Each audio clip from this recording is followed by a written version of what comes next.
የጻድቃን የሰማዕታት ወዳጆች እስከ ሞት ድረስ በወደደንና ባፈቀረን በጌታችን በመድኃኒታችን በኢየሱስ ክርስቶስ ፍጹም ሰላም እንደምን አደራችሁ? እንደምን አደራችሁ? እንደምን አደራችሁ? አሜን። የኃጢአታችንን ብዛት የሰውነታችንን ክፋት ተመልክቶ ሳያጠፋን በእድሜያችን ላይ ጭንቀት ለንስሐ ጨምሮ የሰጠን በቅድስናው ስፍራ ቅዱስና ሕያው ዘላለማዊ የሆነውን ስሙን እንድንጠራ እንድናመሰግን የፈቀደልን የአባቶቻችን አምላክ የእኛም አምላክ እግዚአብሔር ስሙ የተመሰገነ ይሁን። እግዚአብሔር አምላካችን እንደወደደ ከእግዚአብሔር ቃል ጥቂት እንማማራለን። አምላካችን ሉል እግዚአብሔር እናንተን ተቀምጣችሁ እኔን ቆሜ እንዲያስተምረን ቅዱስ ፈቃዱ ይሁንልን። በቤተ ክርስቲያናችን ስርዓት መሰረት ዛሬ የአብይ ጾም አራተኛው ሳምንት ነው። መጻጉዕ ይባላል። ቅዱስ ያሬድ ድጓው የሰጠው ስያሜ ነው። መጻጉዕ ማለት ድውይ፣ ሕመምተኛ፣ በሽተኛ፣ የአልጋ ቁራኛ የሆነ ማለት ነው። መጻጉዕ ማለት ድውይ፣ ሕመምተኛ፣ በሽተኛ፣ የአልጋ ቁራኛ የሆነ ሰው ማለት ነው። ይህን በማሰብ ዛሬ ቅድስት ቤተክርስቲያናችን በተለይም ጌታችን መድኃኒታችን ኢየሱስ ክርስቶስ በመዋዕለ ሥጋዌው በዚህ ምድር በተመላለሰበት ዘመን ያደረጋቸውን የፈውስ ስራዎች የምናስብበት ሳምንት ነው ማለት ነው። በተለይ ቅድም በቅዳሴው መሃል በዋናው ካህን ሲነበብልን እንደነበረው የዮሐንስ ወንጌል ምዕራፍ 5 ላይ ታሪኩን እናገኘዋለን። ጌታችን መድኃኒታችን ኢየሱስ ክርስቶስ የአይሁድ በዓል ለማክበር ወደ ኢየሩሳሌም ወጣ ይለናል። ወደ ኢየሩሳሌም ወጣ። አባቶቻችን ይህንን ሲተረጉሙ ሁለተኛው ፋሲካ ነው ይላሉ። የመጀመሪያው ፋሲካ ባለፈው በምኩራብ የተገኘበት ነው። አንድም ደግሞ እንደው ዝም ብሎ በዓል ነው ይላሉ። ለማንኛውም ግን በዓል ሊያከብር ወደ ኢየሩሳሌም ወጣ ይላል እና ከዛ በኋላ በኢየሩሳሌም በበጎች በር አጠገብ በዕብራይስጥ ቤተሳይዳ የምትባል አንዲት መጠበቂያ ነበረች። 5 መመላለሻም ነበራት። በእነዚህ ውስጥም የውሃውን መንቀሳቀስ እየጠበቁ በሽተኞችና ዕውሮች፣ አንካሶችም ሰውነታቸው የሰለለ ብዙ ሰዎችም ይተኙ ነበር። አንዳንድ ጊዜ ጌታ መልአክ ወደ መጠመቂያው ወርዶ ውሃውን ያናውጥ ነበርና እንግዲህ ከውሃው መናወጥ በኋላ በመጀመሪያ የገባ ማንኛውም ሰው ካለበት ደዌ ጤናማ ይሆን ነበር። በዚያም ከ38 ዓመት ጀምሮ የታመመ አንድ ሰው ነበረ። ኢየሱስም ይህን ሰው ተኝቶ ባየው ጊዜ እስካሁን ብዙ ዘመን እንዲሁ እንደነበረ አውቆ ልትድን ትወዳለህን? አለው። ሰውየውም ጌታ ሆይ ውሃ በተናወጠ ጊዜ በመጠመቂያይቱ ውስጥ የሚያኖረኝ ሰው የለኝም፣ ነገር ግን እኔ ስመጣ ሳለሁ ሌላው ቀድሞኝ ይወርዳል ብሎ መለሰለት። ኢየሱስም ተነስና አልጋን ተሸክመ ሂድ አለው። ወዲያው ሰውየውም ዳነ፣ አልጋውንም ተሸክሞ ሄደ ይልና ያ ቀን ሰንበት ነበረ። ስለዚህ አይሁድ የተፈወሰውን ሰውዬ ሰንበት ነው፣ አልጋን ልትሸከም አልተፈቀደልህም አሉት። እርሱ ግን ያዳነኝ ያ ሰው አልጋን ተሸክመ ሂድ አለኝ ብሎ መለሰላቸው። እነርሱም አልጋን ተሸክመ ሂድ ያለ ሰው ማን ነው ብለው ጠየቁት። ዳሩ ግን በዚያ ስፍራ ሕዝብ ስለነበሩ ኢየሱስ ፈቀቅ ብሎ ነበርና የተፈወሰው ሰው ማን እንደሆነ አላወቀውም ነበር። ስለ ቃሉ አምላካችን የእግዚአብሔር ስም የተመሰገነ ይሁን። እንደው እዚህ ላይ አልቆይም፣ የጀመርነውን ትምህርት እንቀጥላለን። ትንሽ ነገር ብዬበት ይሄዳለሁ። እንግዲህ ይህ ሰው ስንት ዓመት ነው በአልጋ ቁራኛ የነበረው? 38 ዓመት። 38 ዓመት በአልጋ ቁራኛ በደዌ ዳኛ ተይዞ የነበረ ሰው በዛች በመጠመቂያ ስፍራ ተቀምጦ ደጅ ይጠና ነበረ። ምክንያቱም ቅድም በንባቡ ላይ እንደሰማነው መልአኩ ወርዶ ባናወፀው ወይም ውሃውን በባረከው ጊዜ ቀድሞ የገባ አንድ ሰው ብቻ ነበር የሚፈወሰው። ይህ ሰው ደግሞ ሰውነቱ ልምሾ የሆነ ሰው ነው። ተነስቶ መሮጥ አይችልም። ስለዚህ ምን ይፈልጋል? የሚያግዘው ወደ ውሃ ውስጥ የሚጨምረው ሰው ይፈልጋል። ነገር ግን ሰው የለው። ምክንያቱም እንዲህ አይነት ቦታ ላይ ሰዎች ራሳቸውን ነው መጀመሪያ የሚያስቀድሙት እንጂ ማንም አዝኖ እሱን ሊያስቀድመው አይችልም አይደለም። ስለዚህ ምን አለ ጌታ ሲጠይቀው እኔ ሰው የለኝም ማለት እንደው የእግዚአብሔር መልአክ ወርዶ አሁን ባናወፀው ጊዜ ተሽቀዳድመው ይገባሉ። ስለዚህ የሚያግዘኝ ሰው የለም፣ የሚረዳኝ ሰው የለም አለ። አባቶቻችን ሲፈቱ ሰው የለኝም ማለቱ ጌታችን የ30 ዓመት ጎልማሳ ነበርና አፈፍ አድርጎ ወደ ውሃው ይጨምረኛል። አንድም ብዙ ሕዝብ ይከተለው ስለነበረ ከነዛ ውስጥ ጎረምሶቹን አዞ ወደ ውሃ ውስጥ እንዲከቱኝ ያደርገኛል ብሎ ነው ይላል።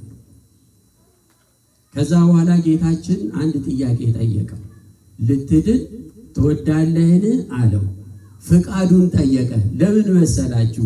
በኋላ ጌታችን በጲላጦስ ፊት በቆመ ጊዜ ምስክር ሆኖ የሚመጣው የሰው አያሳዝንም? ምስክር ሆኖ እሱ ነው በሰንበት አልጋን ተሸከም ብሎ ሰንበት ያሻረኝ እሱ ነው ብሎ ምስክር ብቻ አይደለም በጥፊ ይመጣዋል ክርስቶስ። እንዲህ ከመሆን ይሰውረን። ምን አጠፋ? ፈወሰው አይደል? ተመልከቱ። ብዙዎቻችን እንዲህ አይነት ጸባይ ነው ያለን። ያዳነንን አምላክ፣ የረዳንን አምላክ፣ ቀና ያደረገንን አምላክ፣ እንባችንን ያበሰንን አምላክ በጥፊ የመታን ስንቶቻችን? በክህደት ጥፊ፣ ባለማመስገን ጥፊ። ተመልከቱ። በብዙ መንገድ ጥፊ እንደው መማታት ብቻ እኮ አይደለም ወገኖች፣ አለማመስገን ራሱ አንድ ነገር። እግዚአብሔር ያላደረገልን ነገር የለም። የምንኖረው በማቸርነት ነው፣ እግዚአብሔር ቸርነት። የሚመግበን የሚያስተዳድረን ማን ነው? እግዚአብሔር ነው። ግን አመስግነን አናቅ። እግዚአብሔር አጉሎብን አያውቅም። ምናልባት የኔና የናንተ ፍላጎት አይረካ ይሆናል፣ እግዚአብሔር ግን አጉሎብን አያውቅም። ተመልከቱ። እና ይህ ሰው 38 ዓመት ሙሉ በአልጋ ቁራኛ በደዌ ዳኛ ተይዞ የነበረ ሰው አልጋን ተሸክመ ሂድ ተብሎ ተነስቶ ሲሮጥ ያዳነውን ሰው አላወቀውም ነበር ይላል። በጣም የሚያሳዝን። ያዳነውን ሰው ምን አላለውም ነበር? አላወቀው። እኔና እናንተ ትንሽ የራስ ምታት ይዞን ጥሩ መድኃኒት ስናገኝ ከተፈወስን በኋላ ለጓደኞቻችን እቺ መድኃኒት እኮ ጥሩ ናት እንላለን አይደል? እቺን ብትወስዳት እኮ ጥሩ ናት፣ እቺን ብትወስዳት እኮ ጥሩ ናት፣ እኔ ፈውሳኛለች እንል አንረሳትም። ይህ ሰው ግን ረሳይ። የሚገርም መርሳት ብቻ አይደለም። ያዳነ ማን ነው ሲሉት እርሱ ያ ሰው ያዳነ አልጋን ለምን ተሸክመህ ትሄዳለህ በሰንበት ሲሉት እሱ ያዳነኛ ሰው ተሸክመህ ሂድ አለኝ አለ። በኋላ ማን ነው ሲሉት ረሳው ይላል። በኋላ ጌታችን እንደገና በመቅደስ ሲያስተምር አገኘው። ምን አለው መሰላችሁ? ታችሁ ስናነብ አሁን ድነሃል፣ የባሰ እንዳያገኝ ኃጢአትን አትስራ አለው። የባሰ እንዳያገኝ ማለቱ አሁን ደዌ ስጋ ነው፣ ደዌ ነፍስ እንዳያገኝ፣ በሲኦል መኖር እንዳያገኝ ተጠንቀቅ፣ የባሰ ኃጢአትን አትስራ አለው። ጌታ አሁንም ምሕረትን አደረገለት። የሚገርመው ይሄ ሰውዬ ይሄ ሲናገረው ምን እንዳደረገ ታውቃላችሁ? ሮጦ ሄደና ለአይሁድ አለቆች ያን ያዳነኝን ሰውዬ አገኘሁት ኢየሱስ ነው አላቸው። አሁን ማስጠንቀቂያ እኮ ተሰጥቶታል። ልብ ከተደፈነ ወገኖቼ ምንም ቢደረግ በቃ መቅናት አንችልም። ልቡ ተደፍኗል የሰውዬ ተመልከቱ። ስለዚህ ሮጦ ሄዶ ይሄው አገኘሁት ኢየሱስ ነው አላቸው ይላል። ጊዜው ስላልደረሰ ተሰወረባቸው ጌታችን። ቅድም እንዳልኳችሁ በዕለተ ዓርብ እንደገና ሄዶ ምስክር ሆኖ ይቆማል። ጌታችንን በጥፊ ይመታል። እንዲህ ከመሆን እግዚአብሔር ይጠብቀን። እንግዲህ ይህን ሳምንት ክርስቶስ ያደረጋቸውን ታምራት ፈውስን እያሰብን እግዚአብሔር የምናመሰግንበት ዘመን ነውና ወቅት ነውና እንግዲህ እግዚአብሔር አምላክ እንዲሁ ደግሞ በየልቦናችን ያለውን በሽታ አስወግዶልን ፈውሱን እንዲልክልን የሱ ቅዱስ ፈቃዱ ይሁንልን። ስለ ጾም ትምህርት ጀምረን ነበር የዛሬ 3 ሳምንት አካባቢ። የጾምን ትርጓሜ አንስተናል፣ ጥቅሙን አንስተናል። አሁን ወደዛ አልሄድም። ወደ ዛሬው ገባና አጠር አድርጌ የዛሬውን ትምህርት አስተምርና ወደሚቀጥለው መርሃ ግብር እንሄዳለን። እንግዲህ ጾም ትርጉሙን ነግሬያቸዋለሁ። መዋል፣ መከልከል፣ መቆጠብ ነው ብያቸዋለሁ። ከዛ ደግሞ ጥቅሞቹ አንደኛ ፍቃደ ስጋችንን ለፍቃደ ነፍስ ማስገዛት ነው። ሁለተኛ ከእግዚአብሔር የምንለምነውን ነገር ማግኘት እንድንችል ነው። ሶስተኛ ደግሞ ሐዘናችንን እግዚአብሔር ፊት ማቅረብ እንድንችል ነው። አራተኛ ደግሞ ምንድን ነው ያለው? በዲያብሎስ እንዳንፈተን ዲያብሎስን የምንዋጋበት መሳሪያችን ነው ብለን 1 2 3 4 እያልን ብዙ ነገሮች ዘርዝረን አይተናል። ዛሬ ደግሞ ጾም ከምንድን ነው የምንጾመው? ጾም ከምንድን ነው የምንጾመው የሚለውን ዘርዘር አድርገን እናያለን። እንግዲህ ጾም አሁን እኔና እናንተ የምናውቀው ጾም ስጋ ለመብላት ቅቤ ለመጠጣት ነው አይደል? እሱ ነው አይደል? ጾም አይደል? ስጋ ለመብላት አይደል? እሱ ነው አይደል? እሱ ነው ወይ ነው ዋናው? እሱ ነው ወይ? ስጋ ለመብላት ቅቤ ለመጠጣት ነው ወይ የጾም ዓላማው ስንል አይደለም። እሱ ለዋናው ዓላማ መንደርደሪያ እንዲሆነን ነው። ስጋ ማንበላው ቅቤ ማንጠጣው ስጋችንን ለማድከም ለዋናው ጾም ምክንያት እንዲሆነን ነው እንጂ ስጋ ባለመብላትና ቅቤ ባለመጠጣት ብቻ የእግዚአብሔር መንግስትን ልንወርስ አንችልም። ይህም በደንብ እንድታውቁት። አንዳንድ ሰዎች አንደበታቸው ሰዎችን ይሰብርና ቅቤ የነካውን ማንኪያ እንኳን ለመጠቀም ይጸየፋል። የትኛው ይበልጣል? ተመልከቱ። ዋናው ቅቤ አለመብላት አይደለም ግቡ ማለት እሱ በሕግ ተቀምጦልናል። አዎ መብላት የለብንም። ከሱ ይበልጥ ግን ለዋናው ጾም እንዲረዳን ነውና ስለዚህ አንደኛ እንደተባለው ከጥሉላት ምግብ መጾም ነው። ይሄ በመዝሙር 108 ቁጥር 24 ላይ ጉልበቶቼ በጾም ደከሙ ስጋዬም ቅቤም ባለመጠጣት ደከመ ይላል ልበ አምላክ ክቡር ዳዊት። ስለዚህ ቅቤን ባለመጠጣት ስጋን ባለመብላት የምንጾመው ምግበ ስጋ ነው።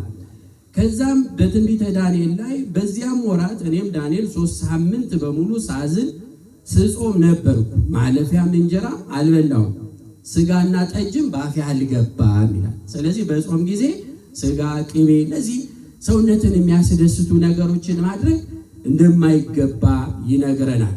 በዚሁ ልክ ደግሞ የቤተ ክርስቲያናችን የሕግ መጽሐፍ የሆነው ፍትሕ መንፈሳዊ አንቀጽ 15 ላይ ስለ ጾም በዝርዝር አስቀምጧል። ሰዓቱን ጭምር ምን ምግብ ይበላል፣ ምን አይበላም፣ መቼ ድረስ መቼ ምን እንጾማለን፣ ምን አይነት ጾም፣ እነዚህ በዝርዝር ተቀምጧል። ፍትሐ ነገሥት አንቀጽ 15 ላይ በጾም ወራት ስጋም ቢሆን አሳም ቢሆን አይመገቡባቸው ብለው በደንብ አድርገው አስቀምጠዋል ማለት ነው። ዋይድ ኤንድ ብላክ ይባላል። ይህ የአሳ ጉዳይ ብዙ ጊዜ ክርክር ይሆን። በቤተ ክርስቲያን የጾምን ዓላማ የተረዳ ሰው እንኳን አሳን ሽሮን አይበላም። ተግባብተን እንኳን አሳን ምንን አይበላም? ሽሮን አይበላም። ቆጥቦ ያችንም እንደው እንዳይጥም እንዳይልም አድርጎ ይበላል እንጂ እንደው በቃ በደንብ እንዲመቸው አድርጎ አይበላም። እንኳን አሳን ያህል ነገር ቀርቶ ማለት አሳ በጣም በምንድነው በፕሮቲን በካርቦሃይድሬት በፋት የበለጸገ ዓላማችን ስጋ ማድከም ነው። አሳ ከበላን ታዲያ ስጋ ምኑ ደከም? እንደው በሎጂክ እንኳን ብንሄድ ማለት ነገር ግን አሳ ደግሞ ራሱ ደም ያለው የአሳ ስጋም ቢሆን ይላል ብርሃነ ዓለም ቅዱስ ጳውሎስ። ስለዚህ ስጋ ነውና ይጾማል። ስለዚህ ምን አለ በጾም ወራት ስጋም ቢሆን አሳም ቢሆን አይብሉባቸው ብሎ ደንግገውልናል። 318ቱ ሊቃውንትም በጾም ምክንያት ክርክር ቢነሳ እናንተ ግን ወደ ጾም አድሉ ይሉናል። ወደ ምን አድሉ? ከመብላት ምን ይሻላል? መጾም ይሻላል አይደል? በቃ እንደው ካልበላው ብሎ እንደው እንትን ከማለት አይ ይቅርብኝ በቃ ጾም በረከት ስላለ።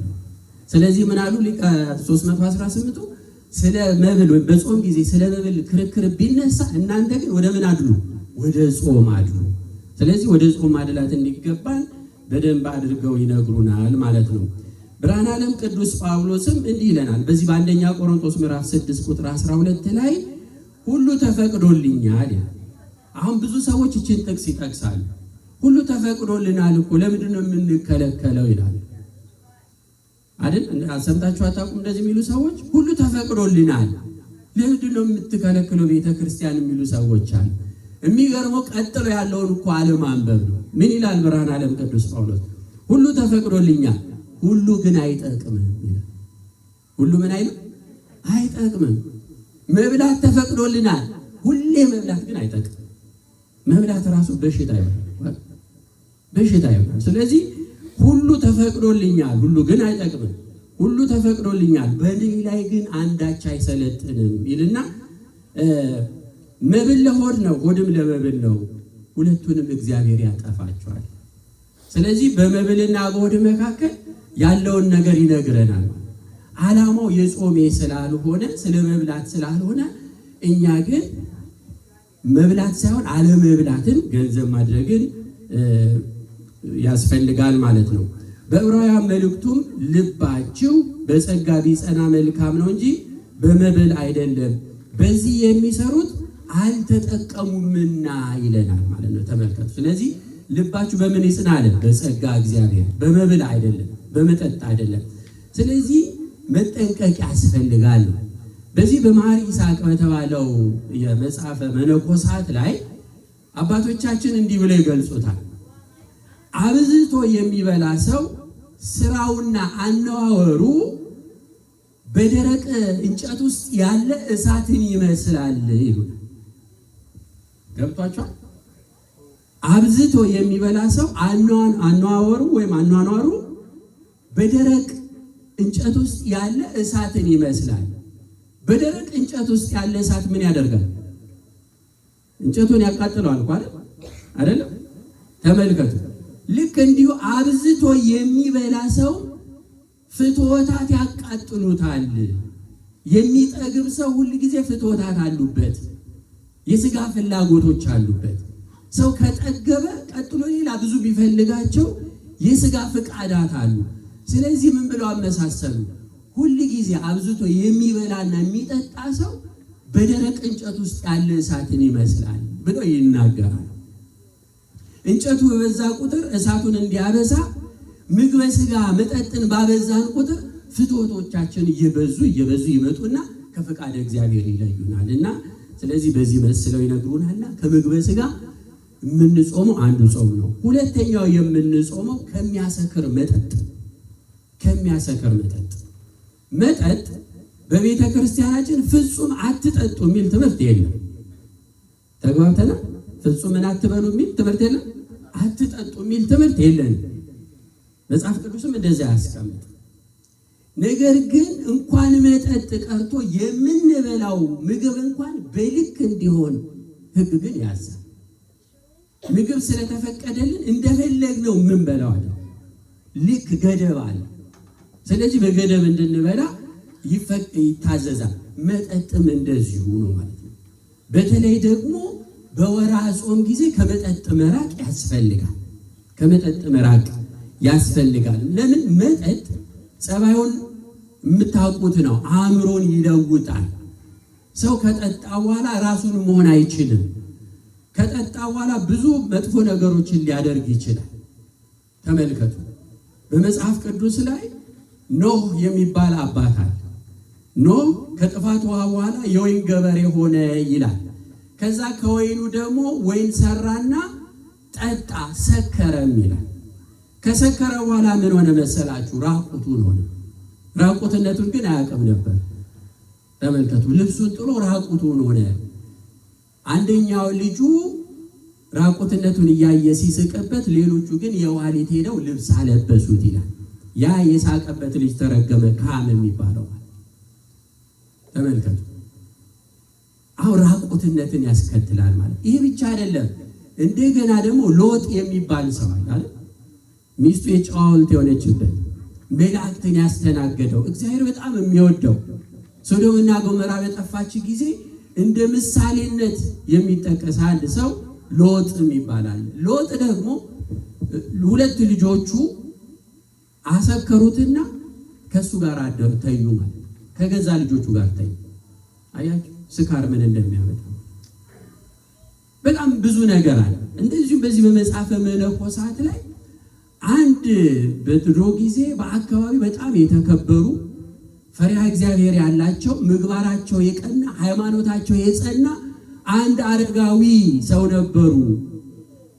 ሁል ጊዜ ለምግባረ ሥጋ ወደ ገበያ ይመላለሱ ነበርና በከተማዋ ላይ ያሉት ዘማ ሴቶች ተወራረዱባቸው። ምን ብለው? እኚህ ሰውዬ በንጽህናቸው የታወቁ ናቸውና እኔ አስተዋለሁ ብለው ተወራረዱባቸው። ተመልከቱ። ከዛ አንድ ቀን ለምግባራቸው ወደ ገበያ ሲሄዱ ካልገቡ አለቻቸው። ለምንድን ነው ሲሏት፣ ልጄ በጣም አስቸግሮኛል፣ ስለዚህ ይሄ ልጄን እንዲቆጡልኝ እንዲመክሩልኝ ስለምፈልግ እባክዎትን ብላ የግድ አለቻቸው ይላል። እሳቸው በጎ ቅን ሐሳቢ ናቸውና እሺ ብለው ገቡ። ልክ ቤት ውስጥ ሲገቡ ምን ታደርጋለች? በሩን ቆለፈች። ከዛ በኋላ ፍቃዴን ካልፈጸሙ እጮሃለሁ፣ ደፈረኝ ብዬ እጮሃለሁ አለች። አያሳዝንም? ኧረ እባክሽ ይሄ ነገር እንዴት ይሆናል አሉ። በፍጹም 3 ምርጫ ሰጥቶታለሁ አለቻቸው። ወይ ይሄንን ወይን ይጠጣሉ፣ ወይ የሚያዩትን ልጅ በዚህ ባለው ሰይፍ ይገሉታል፣ ወይ ከኔ ጋር ይተኛሉ አለቻቸው። ከ3ቱ አንዱን ምረጡ አለቻቸው። አሁን እኛ አባት ግራ ተጋቡ። ከዛ አሰቡ፣ መግደል ኃጢአት ነው፣ ዝሙትም ኃጢአት ነው፣ 10ቱ ትእዛዛት ላይ ያሉ ናቸው። መጠጥ ግን አትስከሩ ነው የሚለው። እንደው አንድ እንኳን ጠጥቼ አቆማለሁ ብሎ መጠጡን ጀመሩት። ከዛ በኋላ እንደጠጡ ሲደግሙ ሰከሩ። ሲሰክሩ ምን አደረጉ? ከሴትዮዋ ጋር አደሩ። ተነስተው ጧት ራሳቸውን ሲያዩ አልጋ ላይ ናቸው ከሴትዮዋ። ደንግጠው ልብሳቸውን ሰብስበው ሊወጡ ሲሉ ልጁ ያያቸዋል። ይሄ ልጅ አሁን ነገ ወጥቶ ታሪክ ሊነዛብኝ አይደለም?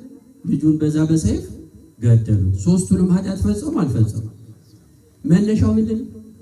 መጠጥ። ባይሰክሩ ኖሮ ይሄ ይሆን ነበር? አይሆንም። ቢያንስ ወይ አንዱን ይሰሩ ነበር። 3ቱንም ኃጢአት ሰከሩ፣ ዘሞቱ፣ ልጁን ገደሉ። ተመልከቱ፣ ይሄ የመጠጥ ውጤት። ስለዚህ እንደ ቀላል የሚታይ ጉዳይ አይደለም። በመጽሐፍ ውስጥ በተለይ በዚህ በመጽሐፈ ጥበብ ውስጥ መስከር ለማን ነው? ዋይታ ለማን ነው? የፊት መቅላት ለማን? የአይን መቅላት ለማን ነው? ሰክረው ጠጥተው ለሚሰክሩ አይደለምን እያለ ይነግረናል ጠቢቡ ሰለሞን። ስለዚህ ከመጠጥ መጾም ይገባል ማለት ነው። በዚህ በመጽሐፈ ሰለስቱ ምዕትም እንደዚሁ በተለይ ሃይማኖተ አብ ዘሰለስቱ ምዕት ላይ ደንግገዋል። ወይን አትጠጣ ቀምሰ ፈጣሪን ለማመስገን ብቻ ከሆነ እንጂ እንደ ጢሞቴዎስ ብትታመም ከገድል ጽናት የተነሳ በጽኑ ደዌ ብትያዝ ግን ከወይን ጥቂት ጠጣ። ለምኑ? ለህመሙ። እርሱ ለሥጋ ሕይወት ይሆናል። ወይን አብስቶ ወደ መጠጣት ብትመለስ ግን ራስን ለሁለት ደዌ አሳልፈ ትሰጣለህ። አንደኛው ደዌ ሥጋ ነው። ሁለተኛው ደዌ ነፍስ ነው። ደዌ ነፍስ ከእግዚአብሔር መለየት ነው። ደዌ ሥጋ በዚህ ዓለም መከራን ማየት ነው፣ መታመም ነው፣ ስቃይ ነው። ስለዚህ ለዚህ አሳልፈ ትሰጣለህ ይላሉ። ከዛ በኋላ ምን አሉ? አሳልፈ መስጠትህ ነው። አንተ ግን 1 ጽዋ አትለፍ፣ ቢበዛ ግን 2 ይሁን ብለው ደንግገዋል። ይሄ ማለት ጠጡ ማለት አይደለም። ተግባብተናል አይደል? ግን በቃ የግድ መጠጣት አለብኝ ካለ ግን አንድ ሰው ከዚህ አይለፍ የሚል ድንጋጌን ሰርተውልናልና ከመጠጥ ሌላው ከሩካቤ ሥጋ ነው የምንጾም። ሩካቤ ሥጋ ምናልባት ብዙ ሰዎች በጾም ጊዜ የሚጠይቁት ጥያቄ ነው። ይሄ ጥያቄ በቤተ ክርስቲያናችን ሩካቤ ሥጋ ባልና ሚስት ቢሆን ሕጋዊም ብንሆን የሚከለከልባቸው ወቅቶች አሉ። አንዱ አጽዋማት ናቸው። ሁለተኛው ሰንበት ናቸው። ሶስተኛው ሴቷ በልማድ ላይ ሳለች ወራይ ልማዷ ላይ ካለች፣ አራተኛ እመጫት ሴት ከሆነች በእነዚህ ጊዜያት አይፈቀድም። ስለዚህ በተለይ ደግሞ በአጽዋማት ጊዜ ብርሃነ ዓለም ቅዱስ ጳውሎስም አጥብቆ የሚነግረን 1ኛ ቆሮንቶስ ምዕራፍ 7 ላይ ለጸሎት ትተጉ ዘንድ ተስማምታችሁ ለጊዜው ካልሆነ በስተቀር እርስ በርሳችሁ አትከላከሉ ይልና ራሳችሁን ስለ አለመግዛት ሰይጣን እንዳይፈትናችሁ ደግሞ አብራችሁ ሁኑ ይላል። በጸሎት ትተጉ ዘንድ ተስማምታችሁ ተመልከቱ። በጸሎት ትተጉ ዘንድ ተስማምታችሁ። ስለዚህ በጸሎት ጊዜ ወይም በጾም ጊዜ ይህም አንዱ የምንጾመው ጉዳይ ነው። ምናልባት እንደ ምንድነው እንደ ስጋ እንደ ቅቤ ምን ነው ጾም ልንል እንችላለን። ጾም ዋና ዓላማው መብላት መጠጣት አይደለም ብያችኋል። ዋና ዓላማው ምንድነው? ፍቃደ ስጋን መግታት ነው። ስጋን ደስ ከሚያሰኙ ነገሮች መራቅ ነው። ምክንያቱም የጾም ጊዜ ሐዘን ስለሆነ በቤተ ክርስቲያናችን ታውቃላችሁ፣ በዚህ ወራት ከበሮ እንኳን ይጾማል፣ ጽናጽል ይጾማል። አያችሁ። ስለዚህ ስጋን ደስ ከሚያሰኝ ነገር ራስን መከልከል በዚህ በተቀደሰው ወቅት ዓላማው ይሄ ስለሆነ፣ ምክንያቱም ፍትወተ ስጋ በቃ ደስ የሚያሰኝ ነገር ነው አይደል? ስለዚህ ደስ ከሚያሰኝ ነገር ራስን ማራቅ፣ ራስን መግታት አስፈላጊ ስለሆነ ማለት ነው። አራተኛ የምንጾመው ከምናየው፣ ከምንሰማው፣ ከምንናገረው፣ ከምንሄድበት ነገር ነው። ከምናየው ይጹም አይን ይላሉ አባቶቻችን። አይን ትልቁ የኃጢአት መግቢያ በር ነው። ሰዎች ሲያዩ ነው ኃጢአት መስራትን የሚመኙት። አንዱና ዋነኛው በማየት ነው ኃጢአት የሚመጣ። ወንዶች ሴቶችን በማየት ለዝሙት የሚነደፉት፣ ወይም ሴቶች ወንዶችን በማየት በዝሙት የሚነደፉት በአይናቸው አይደለም። አይን ነው የመጀመሪያው ነገር። ሰው አንድን ነገር አይቶ የሚቀናው መጀመሪያ ሲያይ ነው። ስለዚህ ቅናት ደግሞ እግዚአብሔር የማይወደው ርኩስ የሆነ ነገር ነው። ቅናት በኋላ ብዙ ነገርን ስለሚያመጣ ማለት ወደ መግደልም የሚደረሰው መጀመሪያ በማየት ነው። ማየት የብዙ ነገር መሰረት ነው ማለት። ስለዚህ አይናችን ምንድነው የሚያየው?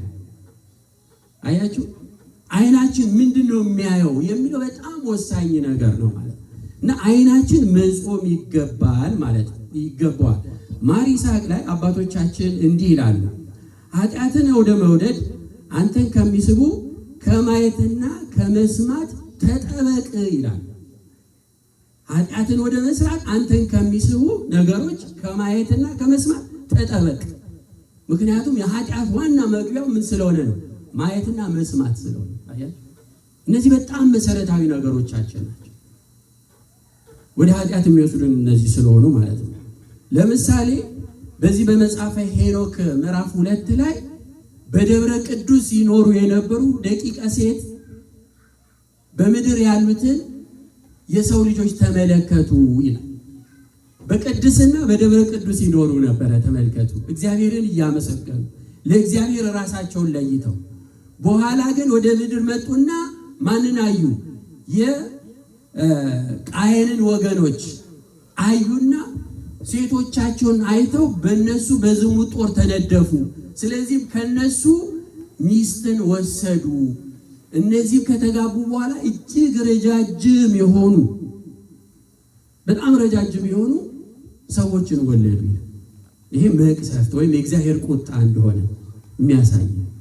ስለዚህ እነዚህ ቅዱሳን የሆኑ ሰዎች ወደዚህ ወደ ርኩሰት የመጡት በምንድን ነው? በማየት። አያችሁ፣ ማየት በጣም መሰረታዊ ነገር ስለሆነ የምናየውን መምረጥ ያስፈልጋል። ልበ አምላክ ክቡር ዳዊት እንደ ልቤ ተብሎ እግዚአብሔር የተመሰገነለት ክቡር ዳዊት በሰገነቱ ላይ ሲመላለስ የኦሪዮን ሚስት ቤርሳቤ በቅጠሉ ውስጥ ሰውነቷን ስትታጠብ አያትና በዝሙት ጦር ተነደፈ ይላል። ስለዚህ አምጡልኝ ብሎ የወታደሩን ሚስት ደፈረ። አያችሁ። ስለዚህ ማየት በጣም ከባድ ነገር ነው ወገኖች።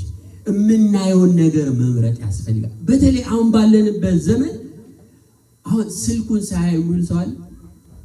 ስልኩን ሳያይ የሚውል ሰው አለ። ምን ነው አበዛኸው እንዳትሉ እንደው ለሆነ ደቂቃ የምትታገሱ ሰዎች አላችሁ። ሳታዩ ምንድነው የምታዩት?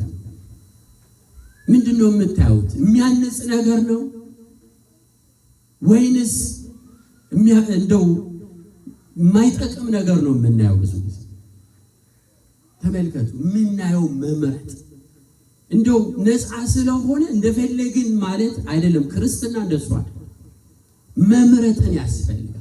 ምክንያቱም በአይናችን በማየት በጆሮአችን በመስማት የተለማመድነው ልምምድ ለማድረግ በጣም ቀላል ይሆናል። አያችሁ፣ ልምምዱ የሚጀምረው በዛ ስለሆነ፣ ስለዚህ ማየት አይን ምንድነው የሚያየው? ሌላው ጆሮአችን ነው። ጆሮአችን ምንድነው የሚሰማው? ምን አይነት ነገር ነው? ቃለ እግዚአብሔር ነው የሚሰማው? ያሬዳዊ ዜማ ነው የሚሰማው? ዝማሬ ነው የሚሰማው? ገድለ ቅዱሳንን ነው የሚሰማው? ወይንስ ዘፈን ነው? ሐሜት ነው? ምንድነው የምንሰማው በጆሮአችን? ጆሮአችን ምንድነው የሚሰማው? በጣም ወሳኝ ነገር ነው ወገኖች። ለነፍስ ድንቁርናን የሚያመጣውን ልስማ ልናገር ማለት ነው ይላል ማር ይስሐቅ። አያችሁ፣ ለነፍስ ምን የሚያመጣ ድንቁርና የሚያመጣ ልስማ ማለት ነው። ስለዚህ ጆሮአችን ሁሉ ነገር ሰምቶ አይቻለው። አንድ አባት ምን አሉ? በዚህ በመጽሐፈ መነኮሳት ላይ ሲያገድሙ ሰዎች ባጥራቸው በኩል ሲያልፉ የእሳቸውን ስም ሲያነሱ ይሰማሉ። እሳቸው ቁጭ ብለው መጽሐፍ እያነበቡ ስማቸው ሲነሳ ስለሰሙ ጨነቃቸው። በክፉ ይሆንን በበጎ ይሆንን ስሜን ለምንድን ነው ያነሱት እያሉ ረፍት አጡ። በኋላ በጣም ሲቁነዘነዙ ሲያይ ጓደኛቸው መጣና አባቴ ምን ሆነዋል ዛሬ አላቸው። እንጃ የሆኑ ሰዎች ሲያልፉ ስሜን ሲያነሱ ሰማሁ፣ በበጎ ይሁን በመጥፎ ይሁን አላወኩም፣ እሱ ነው የጨነቀኝ አለ። ከዛ ወደ ልባቸው ሲመለሱ ጌታ ሆይ ይቅር በለኝ። ያችን ብቻ በመስማታቸው በጣም ረጅም ሰዓት ያንን የእግዚአብሔርን ቃል የሚያነቡትን ትተው ነበር። አያችሁ፣ ያቺ የሰሟት ነገር ቃለ እግዚአብሔርን ማንበብ አስተዋቻቸው። ይቅር በለኝ ብለው ወደ ነገራቸው ተመለሱ። ስንቶቻችን በምንሰማው ነገር የእግዚአብሔርን ነገር ጥለናል፣ የቤተ ክርስቲያንን ነገር ጥለናል፣ ነገረ ቅዱሳንን ጥለናል፣ ብዙ ነገራችንን ጥለናል። እና ጆሮአችን የሚሰማው ሌላው አንደበታችን።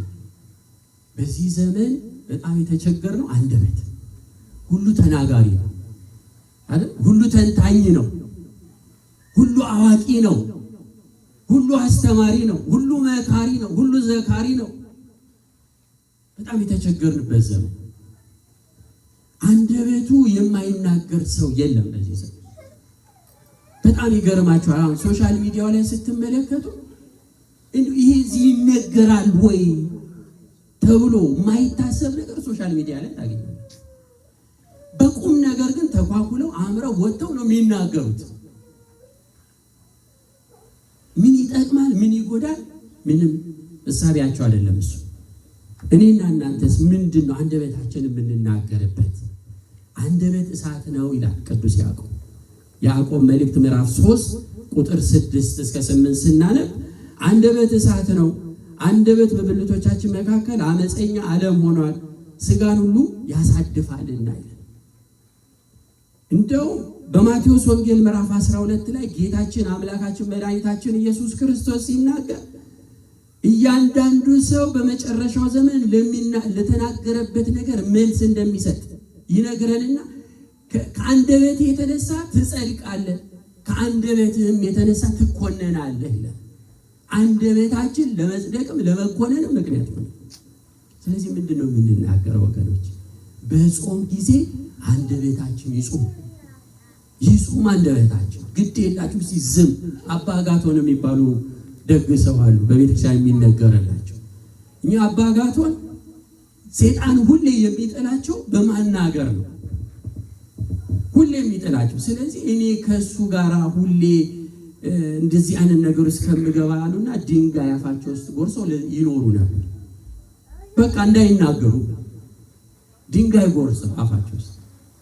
ታዲያ ዲያብሎስ ተንኮለኛ አይደል? አንድ ቀን መጣና ክብር ይግባውና ጌታችን መድኃኒታችን ኢየሱስ ክርስቶስን ፍጡር እኮ ነው እሱ አላቸው።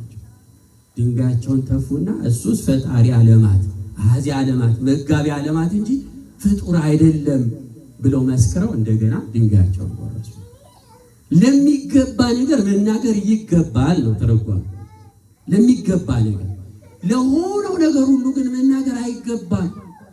አንደበታችን የተቆጠበ በተለይ ክርስቲያኖች ወገኖች አንደበታችን ቁጥብ ይሁን መቼም ቢሆን በተለይ ደግሞ በወርኃ ጾም የተዘጋ ይሁን አንደበታችን። እንደዛ ካልሆነ ጾማችን ባዶ ይሆንብናል ማለት ነው። ባዶ ይሆንብናል። ስለዚህ አንደበታችን እንዲጾም ማድረግ ያስፈልጋል። እነዚህን ነገሮች ደግሞ ስንጾም ገንዘብ ማድረግ ከእንደዚህ አይነት ነገሮች መጾም እንደሚገባ ማወቅ መረዳት ያስፈልጋል ማለት ነው። የተቀረውን ሌላ ጊዜ እንቀጥላለን። ያስተማረን የመከረን የገሰጸን የአባቶቻችን አምላክ እግዚአብሔር ስሙ የተመሰገነ ይሁን። የእግዚአብሔር ቸርነት የአምላክ የወላዲተ አምላክ የድንግል ማርያም አማላጅነት አይለየን። ወስብሐት ለእግዚአብሔር።